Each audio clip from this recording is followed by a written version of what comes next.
The Order of the Cross is a Christian mystical tradition founded in 1904 by the Rev John Todd Ferrier in London. The Christian mystics have for generations been those who have sought spiritual wisdom within themselves and seeing the energy of God immanent throughout all of creation. And there are many great names: Teresa of Avila, Hildegard of Bingen, Julian Norwich, just to name a few contemporary people like Matthew Fox, Teilhard de Chardin. This great movement within Christianity of those who say that the inner life is the microcosm of divinity. And in all living beings, there is divinity. It is the mystics who see universality of all life. It's an embracing gesture in which no one is excluded from the love of God. The Christian mystics do not have great churches or institutions or hierarchies. Generally, their spiritual practice is very much an individual journey. The Order of the Cross, founded in 1904, has some very wonderful ideals that reach out to all of creation, and they're no well better expressed than by our founder.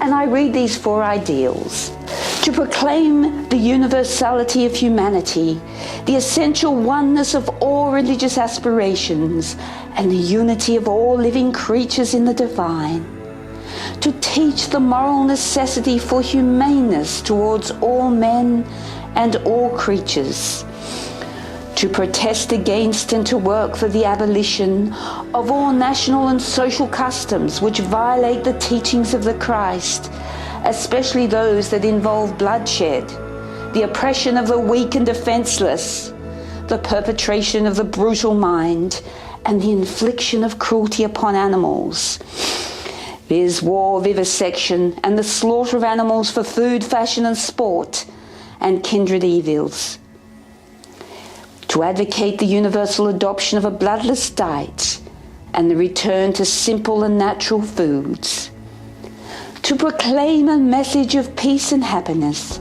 health and purity, and the spirituality of divine love. The Order of the Cross has this beautiful symbol, the threefold steps moving up into what appears as a Celtic cross. This beautiful cross symbolizes all of the teachings and the endeavors of the members of the Order of the Cross. And so we see a Celtic cross here, the uprightness representing the masculine of God, the fatherhood of God, the eternal breath, the creative force of the universe. The circle around the cross representing the feminine, the nurturance, the sacred substance, the divine etherea out of which all creation will become. And so through the union of the fatherhood of God and the motherhood of God within each one of us and within the universe, we have the manifestation of creation in all its glory and all its beauty. And to achieve this state, which was once known by many of us, we have 3 steps. These are the steps that bring us back to this wonderful union again of the fatherhood and motherhood of God within us. The first step represents purity of living, purity of body. That is choosing things health-wise, choosing to eat, to be in that which is pure, uncontaminated air, water, caring for our body, not abusing it through addiction or through wasteful, destructive practices. The second step is the step which denotes purity of mind. And in some ways, this is more difficult than purity of body because there's a lot of information out there today about how to create a healthy body.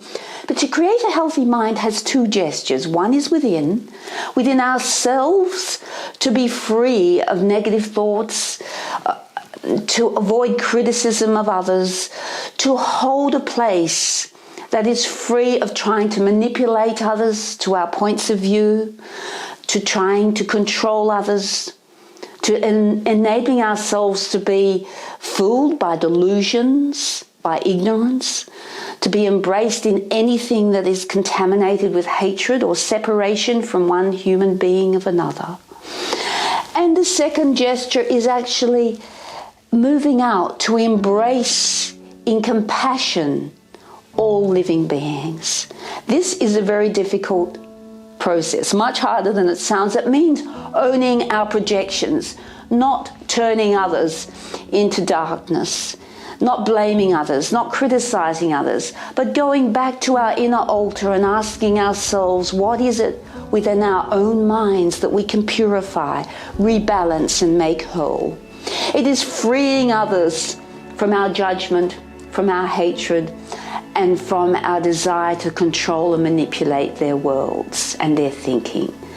And this is a process that takes a great deal of inner reflection, insight, so that the mind becomes clear, like a clear forest pool that sees the truth of the things around it. But you don't need to fix them up, you don't need to judge them, but you can hold them in a compassionate knowing their true nature. And then the third step is purity of soul.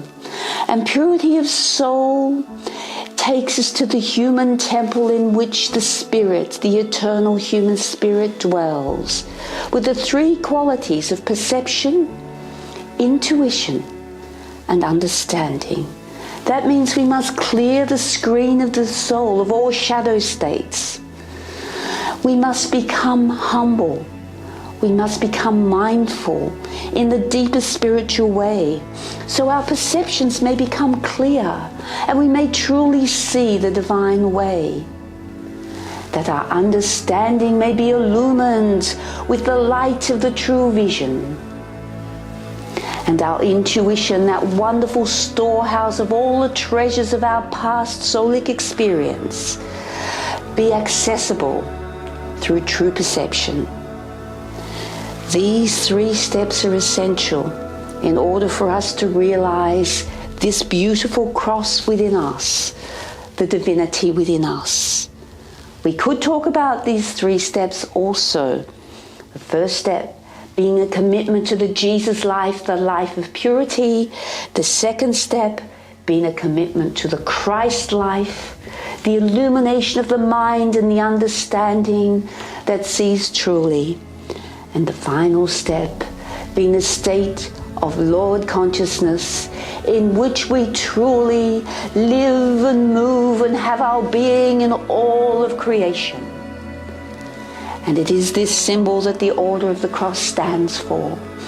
And when we truly achieve this, we become garmented in the Elohistic colors, representing all of the divine qualities of creation, coming together and held in the center by the Elohistic cross.